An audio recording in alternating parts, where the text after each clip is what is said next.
मनीष सिसोदिया हो या संजय सिंह और अब अरविंद केजरीवाल, सब ने ईडी को लेकर यही बात कही कि वो कोई सवाल नहीं करते, एक ही सवाल बार बार पूछते हैं, ऐसे ही बैठा कर रखते हैं। इसके पीछे वजह ये रही कि ईडी तब पूछताछ की रिकॉर्डिंग तो करती थी, लेकिन उसमें ऑडियो रिकॉर्ड करने की सुविधा नहीं थी। इसका फायदा अब तक सिसोदिया से लेकर केजरीवाल तक सब ने उठाया, लेकिन अब अरविंद केजरीवाल ऐसा नहीं कर पाएंगे, क्योंकि सीबीआई केजरीवाल से पूछताछ का वीडियो ही नहीं बल्कि ऑडियो भी रिकॉर्ड करेगी और केजरीवाल के झूठ का पर्दाफाश कोर्ट में करेगी। यही वजह है कि इस बात की भनक लगते ही आम आदमी पार्टी में खलबली मच और पार्टी के सांसद केजरीवाल की रिहाई के लिए प्रदर्शन करने लगे। सुनीता केजरीवाल ने कई पोस्ट कर डाले। सीबीआई के संयुक्त आयुक्त विप्लव चौधरी के नेतृत्व में विशेष टीम बनाई गई है, जिसमें डीएसपी आलोक शाही और एडिशनल एसपी राजीव कुमार समेत 2 अन्य अधिकारी शामिल रहे। केजरीवाल से पूछताछ के दौरान जो भी सवाल होंगे, उनके जो भी जवाब होंगे, उन सब की वीडियो रिकॉर्डिंग की जाएगी, जिससे वक्त पड़ने पर सीबीआई और केजरीवाल दोनों में कौन झूठ बोल रहा है कोर्ट के सामने रखा जा सके। केजरीवाल से सीबीआई कुछ दस्तावेज, कुछ होटल्स के बिल और कुछ लोगों के द्वारा दिए गए बयानों के दस्तावेज दिखाकर पूछेगी सरकार। सूत्रों का कहना है कि सीबीआई सबसे पहले केजरीवाल के सामने वो दस्तावेज रखेगी जिसमें केजरीवाल के कथित तौर पर तत्कालीन वीएसआरसीपी लोकसभा सांसद मगुंटा श्रीनिवासुलु रेड्डी से राष्ट्रीय राजधानी में शराब कारोबारी के लिए समर्थन करने का आश्वासन देते हुए आम आदमी पार्टी का धन देने के लिए कहा था। कोर्ट में सीबीआई ने कहा था कि उसके पास इसके दस्तावेजी साक्ष्य मौजूद हैं और इस सवाल का जवाब केजरीवाल क्या देंगे, इस पर सीबीआई की कड़ी निगाह रहेगी। सीबीआई ने अरविंद केजरीवाल को दिल्ली उत्पाद शुल्क नीति 2021-22 से जुड़ी अनियमितताओं के पीछे मुख्य साजिशकर्ताओं में से एक बताया। सीबीआई ने कहा कि जांच में ये पता चला है कि केजरीवाल के करीबी सहयोगी विजय नायर विभिन्न शराब निर्माताओं और व्यापारियों से संपर्क कर रहे थे। वे दिल्ली उत्पाद शुल्क नीति मामले में उनके अनुकूल प्रावधानों को शामिल करने के लिए अनुचित मांग कर रहे थे। विजय नायर के साथ संबंधों को लेकर सीबीआई केजरीवाल से कई बार पूछताछ कर सकती है। सीबीआई ने अरविंद केजरीवाल के खिलाफ पूछताछ करने और मामला चलाने के लिए इसके पहले भ्रष्टाचार निरोधक अधिनियम की धारा 17A के तहत केंद्र सरकार से अनुमति लेकर केंद्र सरकार द्वारा ये सीबीआई ने उसके द्वारा की गई जांच के दस्तावेज भी कॉम्पिटेंट अथॉरिटी के सामने पेश किए थे, जिन्हें देखने के बाद केंद्र सरकार द्वारा ये अनुमति दी गई थी कि दिल्ली की एक अदालत ने बुधवार को मुख्यमंत्री अरविंद केजरीवाल को कथित शराब घोटाला मामले से जुड़े मनी लॉन्ड्रिंग के मामले में गिरफ्तार किए जाने के कुछ घंटे बाद 3 दिन के लिए सीबीआई की हिरासत में भेज दिया। कोरोना काल में दिल्ली क्या पूरा देश जब मुश्किल में था, तब अरविंद केजरीवाल की सरकार घोटालों की प्लानिंग को अंजाम दे रही थी। कोरोना काल में ही शराब घोटाले की नींव डाली गई और इस वक्त केजरीवाल का 52 करोड़ का शीश महल बनकर तैयार हुआ था। मतलब कि 2 बड़े और चर्चित घोटाले कोरोना काल में हुए। सीबीआई ने अदालत के समक्ष केजरीवाल पर एक बड़ा दावा किया। जांच एजेंसी ने दावा किया कि केजरीवाल अपने बयानों में कह रहे हैं कि उनका आबकारी नीति से कोई लेना देना नहीं था। कोरोना महामारी के दौरान जल्दबाजी में इस नीति को बनाया गया था। केजरीवाल ने इसका विरोध करते हुए अदालत में जांच एजेंसी की आलोचना की। उन्होंने कहा कि ये सारी साजिश उन्हें, उनके साथियों और उनकी पार्टी को बदनाम करने के लिए है। केजरीवाल के वकील ने कहा कि नीतियां बनाना ही सरकार का काम है। सीबीआई की तरफ से अधिवक्ता डीपी सिंह ने कहा कि केजरीवाल ने इस घोटाले का सारा भार तत्कालीन उप मुख्यमंत्री मनीष सिसोदिया पर डाल दिया। वे कह रहे हैं कि आबकारी नीति को लेकर उन्हें कोई जानकारी नहीं है। निजीकरण का विचार सिसोदिया का था। साथ ही कहा कि उन्होंने इस तरह की कोई खबर सूत्रों के हवाले से मीडिया में नहीं चलवाई है, तथ्यों के आधार पर दलील दी है। केजरीवाल को रिमांड पर लेकर आरोपियों से आमना सामना कराना है। कोरोना महामारी में जल्दबाजी। दिल्ली की नई आबकारी नीति से संबंधित फाइल को कोरोना महामारी की दूसरी लहर के चरम पर होने के दौरान बहुत जल्दबाजी में आगे बढ़ाया गया। मुख्यमंत्री अरविंद केजरीवाल के एडिशनल सेक्रेटरी प्रवेश झा ने इस बात की पुष्टि की। केजरीवाल ने औपचारिक गिरफ्तारी से पहले सीबीआई द्वारा पूछे गए सवालों के जवाब में अभी तक कोई जवाब नहीं दिया है। दिल्ली के सीएम अरविंद केजरीवाल के निजी सचिव विभव कुमार ने कहा था के मुख्यमंत्री ने इच्छा जताई है आबकारी नीति के मसौदे को तत्काल मंत्रिपरिषद द्वारा स्वीकृत कराया जाए। इतना ही नहीं, विभव कुमार ने गेस्ट हाउस बुक कराया था जहां साउथ ग्रुप के सदस्यों की बैठक हुई थी। आरोपियों की मिली भगत की पुष्टि इस तथ्य से भी होती है। ये सच्चाई बुच्ची बाबू, अभिषेक बोयनपल्ली और अरुण आर पिल्लई 20 मई 2021 को चार्टर्ड फ्लाइट से दिल्ली आए थे, जबकि उस समय कोरोना लॉकडाउन के चलते हवाई यात्रा बंद थी। एलजी आबकारी नीति को लागू करने की हड़बड़ी इतनी थी कि केजरीवाल की सरकार ने एलजी के सुझाव न माने।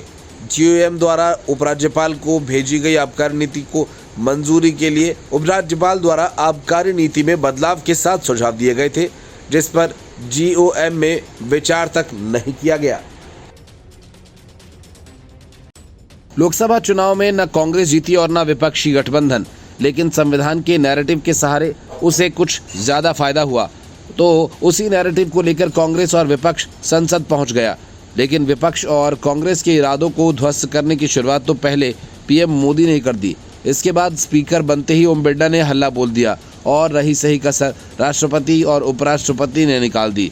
हालात ये हुए कि कांग्रेस सिर्फ विरोध में ही हो हल्ला करती दिखी, लेकिन उसके गठबंधन के सहयोगी अपनी सीट पर चुपचाप बैठे रह गए।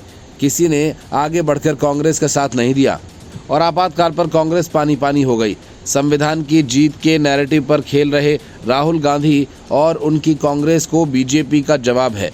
राष्ट्रपति का पद संविधान के संरक्षक का होता है। अगर राष्ट्रपति ही संविधान का वक्तव्य दे तो स्वाभाविक है कि उसकी सर्वोच्च मान्यता होगी। महामहिम द्रौपदी मुर्मू ने अपने अभिभाषण में संविधान को कुचलकर आपातकाल लगाने की निंदा की तो कांग्रेस कितनी असहज हो गई और संविधान पर घेरने की रणनीति में खुद घिरने वाली कांग्रेस को उपराष्ट्रपति जगदीप धनखड़ के वक्तव्य से भी जोर का झटका लगा। राष्ट्रपति के अभिभाषण का अनुमोदन करते हुए उपराष्ट्रपति जगदीप धनखड़ ने आपातकाल में संविधान की हत्या का जिक्र किया। राष्ट्रपति, उपराष्ट्रपति और स्पीकर एक तरह से सरकार के लिखे हुए भाषण को ही पढ़ते हैं। मोदी सरकार के लिए सबसे बड़ा मौका और हो भी क्या सकता है। उसने संविधान पर कांग्रेस की कराह निकालने के लिए ट्रिपल अटैक की स्ट्रेटजी अपना ली। आपातकाल के बहाने कांग्रेस पर लोकसभा अध्यक्ष, राष्ट्रपति, उपराष्ट्रपति का 3 तरफा हमला हुआ। कांग्रेस ऐसा दिखाने की कोशिश में जुट गई कि जैसे मोदी और बीजेपी हार गए और मतदाताओं ने राहुल गांधी को प्रधानमंत्री बना दिया। कांग्रेस की ये आक्रामकता संसद में भी दिखी जब लोकसभा अध्यक्ष पर आम सहमति के लिए उपाध्यक्ष पद विपक्ष को देने की शर्त रख दी गई। सियासी दांवपेच के इस खेल में बीजेपी कहां कदम पीछे खींचने वाली। उसने भी सत्र की शुरुआत में ही कांग्रेस को बोल्ड करने में कोई कोर कसर नहीं छोड़ी। 2014 के लोकसभा चुनाव में कांग्रेस ने अपना सबसे पहले खराब प्रदर्शन करते हुए 44 सीटों पर जीत हासिल की और अगली बार 2019 में बढ़कर सिर्फ 8 सीटें बढ़कर 52 पर आ गए। और इस बार 2024 में चुनाव में जब वे 99 सीटें जीते तो उसके हौसले 7वें आसमान पर चले गए और इसी से उत्साहित होकर कांग्रेस ने संविधान बचाने की मुहिम को बड़ा रणनीतिक मुद्दा बनाया। लेकिन बीजेपी ने कांग्रेस की धज्जियां उड़ाने के लिए संविधान पर 50 साल पहले हुए प्रहार का जिक्र कर हर मंच से उस मुद्दे को उठाया और इंडिया ब्लॉक में भी कांग्रेस को अलग थलग करने की उम्मीद दिखती है। इमरजेंसी कांग्रेस की ऐसी कमजोर नस है जिस पर विपक्ष में आसानी से फूट डाली जा सकती है और इस मामले पर कांग्रेस के अभी के कुछ सहयोगी भी दबे स्वर में ही सही कांग्रेस की आलोचना करने से नहीं चूकते। इन सब का एक सबूत लोकसभा में ही दिख गया जब स्पीकर आपातकाल की निंदा कर रहे थे। उस वक्त कांग्रेस सांसद तो खड़े होकर नारेबाजी कर रहे थे, लेकिन बगल में बैठे सहयोगी दलों के सांसदों ने मौन साधकर सरकार का ही समर्थन किया। कांग्रेस और राहुल गांधी ने तो संविधान बचाओ को ही सरकार को घेरने का श्योर शॉट फार्मूला बना लिया। लेकिन जब राहुल के नेतृत्व में पूरा विपक्ष संसद में संविधान का मुद्दा ले आया तो सरकार भी पलटवार की मुद्रा में आ गई और अब नतीजा सबके सामने है।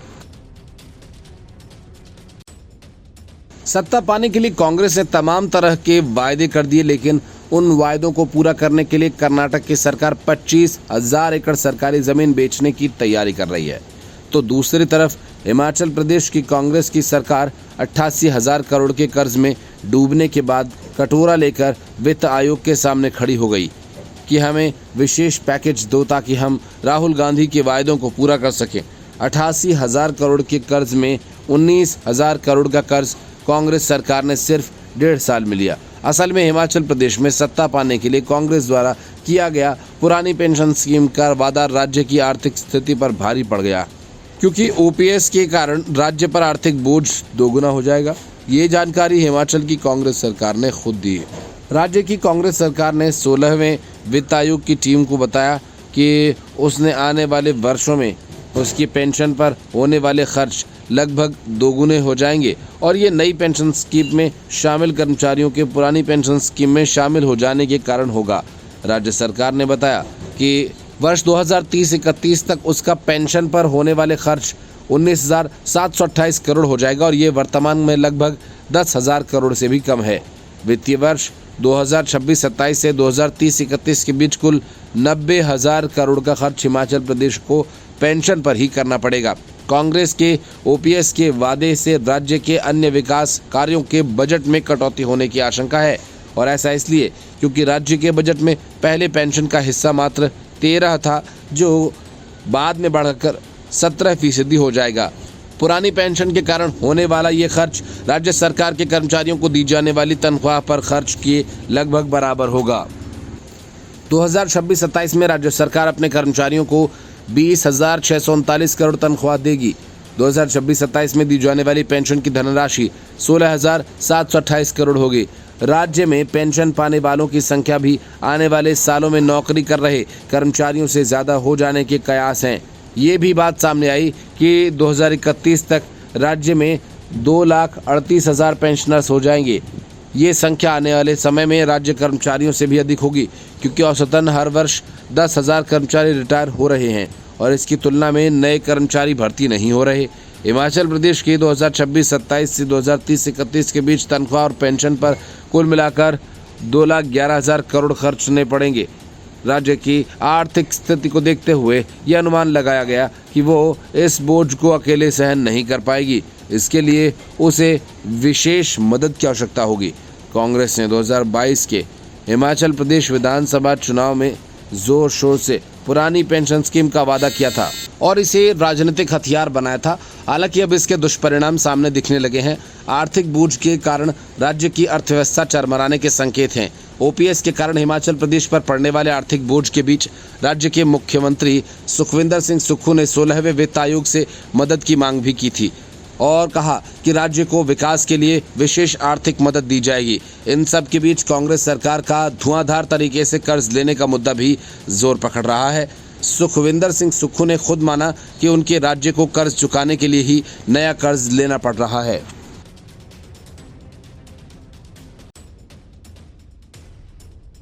लोकसभा में शपथ लेने के दौरान असदुद्दीन ओवैसी के जय फलस्तीन कहने पर विवाद शुरू हुआ था। विवाद थमा नहीं, बल्कि इस वजह से ओवैसी की सदस्यता पर खतरे के बादल मंडराने लगे। वरिष्ठ वकील हरिशंकर जैन ने इस बाबत राष्ट्रपति द्रौपदी मुर्मू को लेटर लिखा और ओवैसी की सदस्यता को अयोग्य घोषित किए जाने की मांग कर डाली। वरिष्ठ वकील हरिशंकर जैन ने हैदराबाद से एक बार फिर से चुने गए असदुद्दीन ओवैसी द्वारा सदन के सदस्य के रूप में शपथ लेते समय इस्तेमाल किए गए जय फलस्तीन शब्दों पर राष्ट्रपति द्रौपदी मुर्मू को पत्र लिखा। उन्होंने राष्ट्रपति से अनुरोध किया कि 25 जून को संसद सदस्य के रूप में शपथ लेते हुए दूसरे देश यानी फिलिस्तीन के प्रति अपनी निष्ठा और पालन को स्वीकार करने के लिए सांसद को अयोग्य घोषित किया जाए। हैदराबाद से 5वीं बार सदस्य निर्वाचित हुए ओवैसी ने उर्दू में शपथ ली थी। शपथ लेने से पहले उन्होंने दुआ पढ़ी। अपनी शपथ के बाद उन्होंने मुस्लिमों के लिए AIMIM का नारा बुलंद करने के अलावा अपने राज्य तेलंगाना बाबा साहेब भीमराव अम्बेडकर के पक्ष में नारा लगाया और साथ ही ओवैसी ने पश्चिमी एशिया के उस क्षेत्र के पक्ष में नारा लगाया जो वर्तमान में युद्ध का सामना कर रहा है और अंतर्राष्ट्रीय स्तर पर चर्चा के केंद्र बिंदु में है। उनकी शपथ के बाद सत्ता पक्ष के कुछ सदस्यों ने आपत्ति जताई, जिससे सदन में हंगामा शुरू हो गया। संसद के बाहर संवाददाताओं से बात करते हुए ओवैसी ने कहा था कि उन्होंने सदन के भीतर जय फलस्तीन कहा। उनका कहना था कि अन्य सदस्य भी अलग अलग बातें कह रहे हैं। मैंने कहा जय भीम, जय मीम, जय तेलंगाना, जय फलस्तीन। ये कैसे गलत है? मुझे संविधान के प्रावधान बताएं। आपको दूसरों की बातें भी सुननी चाहिए। पढ़िए कि महात्मा गांधी ने फलस्तीन के बारे में क्या कहा था। ये पूछे जाने पर कि उन्होंने फलस्तीन का उल्लेख क्यों किया, ओवैसी ने कहा कि वे उत्पीड़ित लोग हैं। वहीं केंद्रीय मंत्री जी किशन रेड्डी और किरेन रिजिजू ने ओवैसी की आलोचना की और उनके बयान की निंदा की। एआईएमआईएम प्रमुख पर निशाना साधते हुए केंद्रीय मंत्री रेड्डी ने कहा कि एआईएमआईएम सांसद असदुद्दीन ओवैसी द्वारा संसद में दिया गया जय फलस्तीन का नारा गलत है। ये सदन के नियमों के खिलाफ है। वो भारत में रहते हुए भारत माता की जय नहीं कहते। तेलंगाना भाजपा अध्यक्ष ने आगे कहा कि लोगों को ये समझना चाहिए कि वो देश में रहते हुए असंवैधानिक काम करते हैं। दूसरी ओर संसदीय कार्य मंत्री किरेन रिजिजू ने कहा कि शपथ लेते समय दूसरे देश की प्रशंसा का नारा लगाना अनुचित है। उन्होंने कहा कि हमारी फलस्तीन या किसी अन्य देश से कोई दुश्मनी नहीं है। मुद्दा यह है कि शपथ लेते वक्त क्या किसी सदस्य द्वारा किसी अन्य देश की प्रशंसा का नारा लगाना उचित है। कुछ दिनों पहले कर्नाटक विधानसभा में भी पाकिस्तान जिंदाबाद के नारे लगे थे। ये नारा राज्यसभा का चुनाव जीतने के बाद कांग्रेसी नेताओं के कार्यकर्ताओं से लगवाए गए थे। इस घटना को लेकर पुलिस से मामला दर्ज करवाया गया और जमकर हंगामा भी मचा। Bureau report, news of India. शराब घोटाला के मास्टरमाइंड अरविंद केजरीवाल ने अपने हिसाब से बचने के सारे उपाय कर लिए थे, लेकिन आखिरकार पकड़े गए कैश में रिश्वत की रकम लेने और फिर हवाला के जरिए उसे ठिकाने लगाने का प्लान भी केजरीवाल ने ही तैयार किया था। केजरीवाल को पहले ईडी ने गिरफ्तार किया था, उसके 3 महीने बाद सीबीआई ने भी केजरीवाल को गिरफ्तार कर लिया। इससे ये तो साफ हो गया कि केजरीवाल जल्द जेल से बाहर नहीं आने वाले। सीबीआई ने रिमांड के लिए अरविंद केजरीवाल को कोर्ट में पेश किया और अदालत से केजरीवाल की हिरासत की मांग की। इस पर कोर्ट ने मंजूरी दे दी। केजरीवाल के राइट और लेफ्ट हैंड कहे जाने वाले मनीष सिसोदिया और सत्येंद्र जैन पहले से ही जेल में हैं और दिल्ली विधानसभा के चुनाव करीब। सीबीआई की गिरफ्तारी से पहले अरविंद केजरीवाल को दिल्ली हाईकोर्ट से राहत नहीं मिली थी। हाईकोर्ट ने केजरीवाल को शराब घोटाला मामले में जमानत देने के निचली अदालत के फैसले को रद्द कर दिया था। कोर्ट ने कहा कि निचली अदालत ने अरविंद केजरीवाल को जमानत देते समय अपने विवेक का इस्तेमाल नहीं किया। पहले ईडी और अब सीबीआई की गिरफ्तारी के बाद दिल्ली की राजनीति में अलग ही सियासी तूफान खड़ा हो गया है। विपक्षी दलों ने आगे की रणनीति के लिए बिसात बिछानी शुरू कर दी है। जानकारों का कहना है कि अब केजरीवाल को जल्द राहत नहीं मिलेगी। अगले साल फरवरी में दिल्ली विधानसभा के चुनाव होंगे। ऐसे में आतिशी और सौरभ के कंधों पर बड़ी जिम्मेदारी आ गई है। अब सवाल ये भी उठता है कि अरविंद केजरीवाल अभी तक की तरह जेल से ही सरकार चलाते रहेंगे या फिर अपने पद से इस्तीफा देंगे। हालांकि लोकसभा चुनाव के दौरान जमानत मिलने से पहले उनकी पत्नी सुनीता केजरीवाल के सामने आकर व्यवस्था को संभालने का काम किया था। क्या इस बार भी सुनीता केजरीवाल फिर से अरविंद केजरीवाल का पक्ष रखने के लिए सामने आएंगी? ये सवाल दिल्ली की राजनीति में उठने लगा है। अरविंद केजरीवाल की गिरफ्तारी ऐसे समय में हुई जब देश लोकसभा चुनाव से निकलकर कुछ राज्यों के विधानसभा चुनाव की तैयारी में जुटा है। पंजाब की तरह दिल्ली विधानसभा चुनाव में भी आम आदमी पार्टी अपने दम पर चुनाव लड़ेगी। इस बात के संकेत लोकसभा चुनाव के तुरंत बाद कांग्रेस से नाता तोड़ते ही मिल गए थे। लेकिन क्या आम आदमी पार्टी अरविंद केजरीवाल के बिना चुनावी नैया पार लगा पाएगी? इसमें संशय है। अरविंद केजरीवाल पहली बार दिल्ली की सत्ता पर दिसंबर 2013 में काबिज हुए थे, लेकिन ये उनका कार्यकाल ज़्यादा दिन तक नहीं चला। कांग्रेस के गठजोड़ से बनी दिल्ली सरकार 14 फरवरी 2014 में ही खत्म हो गई। लेकिन फरवरी 2015 में हुए दिल्ली विधानसभा चुनाव में अरविंद केजरीवाल ने सभी अनुमानों रिकॉर्ड्स को ध्वस्त करते हुए 70 में से 67 सीटों पर जीत हासिल की थी। इसके बाद दिल्ली में फरवरी 2020 में हुए विधानसभा चुनाव में अरविंद केजरीवाल ने 70 में से 62 सीटों पर जीत हासिल की। अब फिर से दिल्ली विधानसभा चुनाव के लिए घंटी बज चुकी है। ऐसे में अगर अरविंद केजरीवाल जेल में ही रहते हैं तो आम आदमी पार्टी के लिए सत्ता को बचा कर रखना मुश्किल भरा हो जाएगा, क्योंकि अरविंद केजरीवाल के साथ आम आदमी पार्टी बेहद बदनाम हो चुकी है। घपले घोटालों के साथ उस पर निकम्मेपन का भी ठप्पा लग गया है। आखिर आज दिल्ली अगर एक एक बूंद पानी के लिए तरस रही है तो इसे केजरीवाल सरकार की नाकामी ही तो कहा जाएगा। Bureau report, news of India. Siddaramaiah की कर्नाटक सरकार दोहरे संकट में फंस गई है। एक तरफ सिद्धरमैया की कुर्सी डोल रही है जिस पर डीके शिव कुमार नजरें गड़ाए बैठे हैं और मौके की तलाश में हैं, तो दूसरी तरफ मुफ्त की रेवड़ियां हैं जिसे बांटने के लिए सरकार के पास खजाना नहीं। डीके शिव कुमार पर अंकुश लगाने के लिए सिद्धरमैया 5 डिप्टी सीएम चाहते हैं। डीके शिव कुमार पहले से हैं। उनके अलावा सिद्धरमैया को 4 और डिप्टी सीएम चाहिए और चुनावी वादों को पूरा करने के लिए सिद्धरमैया ने नया रास्ता खोज निकाला और वो है सरकारी जमीन बेचने का। 25,000 एकड़ जमीन बेचकर सरकार अपनी 5 गारंटीज पूरा करना चाहती है। मतलब कि कांग्रेस की कर्नाटक सरकार सरकारी जमीन बेचकर मुफ्त की रेवड़ी बांटने के लिए अतिरिक्त धन का इंतजाम करेगी। वैसे इसकी वजह से राज्य में सारे विकास कार्य पहले से ही रोक दिए गए हैं। कांग्रेस की 5 गारंटी योजनाओं को लागू करने में कुल खर्च 3,46,000 करोड़ का है, जो प्रदेश का कुल बजट 52,000 करोड़ रुपए का छठा हिस्सा है। कर्नाटक सरकार अपने विभागों के बेहतर रिसोर्स न खोज पाने से नाखुश है और अब सरकारी फंड मैनेजमेंट बेहतर करने के लिए बोस्टन कंसल्टिंग ग्रुप यानी BCG की मदद ले रहा है। बोस्टन कंसल्टिंग ग्रुप ने सरकार को एक ड्राफ्ट सौंपा जिसमें फंड कलेक्ट करने के नए सोर्सेज और तरीके खोजने का जिक्र है। फर्म ने सुझाव दिया कि सरकार को बेंगलुरु और उसके आसपास के इलाकों में 25,000 एकड़ जमीन बेचकर पैसा जुटाना चाहिए।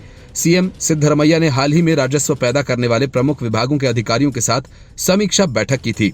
इस मीटिंग के बाद खबर सामने आई कि सीएम राजस्व न बढ़ा पाने से नाखुश थे। इस बैठक में कुछ दिनों बाद ही कांग्रेस सरकार ने पेट्रोल और डीजल पर बिक्री टैक्स में 3-3 रुपए की बढ़ोतरी करने का फैसला किया, जिसमें करीब 2500 करोड़ रुपए का अतिरिक्त राजस्व हासिल करने की उम्मीद बताई गई थी। ये ऐसा एकमात्र फैसला नहीं था, बल्कि सरकार इससे पहले भी इस तरह के प्रयास करती रही है। ऐसे में सरकारें सुधार के लिए शराब की कीमतों में संशोधन करती हैं। स्टाम्प ड्यूटी में बढ़ोतरी आदि फैसले भी ऐसे वक्त में लिए जाते हैं। जमीन बेचने के सिद्धरमैया के इरादों को देख बीजेपी आक्रामक हो गई है। हालांकि कांग्रेस सरकार ने ऐसे किसी फैसले पर कहा कि सरकार किसी सरकारी जमीन को बेचना नहीं जा रही। वित्त विभाग के एक वरिष्ठ अधिकारी ने कहा कि राज्य के पास धन की कमी होने के आरोप सत्य नहीं हैं। उन्होंने कहा कि सरकार हमेशा अपने राजस्व में सुधार के उपायों पर विचार करती रही है। इसके अलावा विपक्ष 9 करोड़ 50 लाख रुपए की लागत से 6 महीने के लिए BCG की नियुक्ति पर भी सवाल उठा रहा है।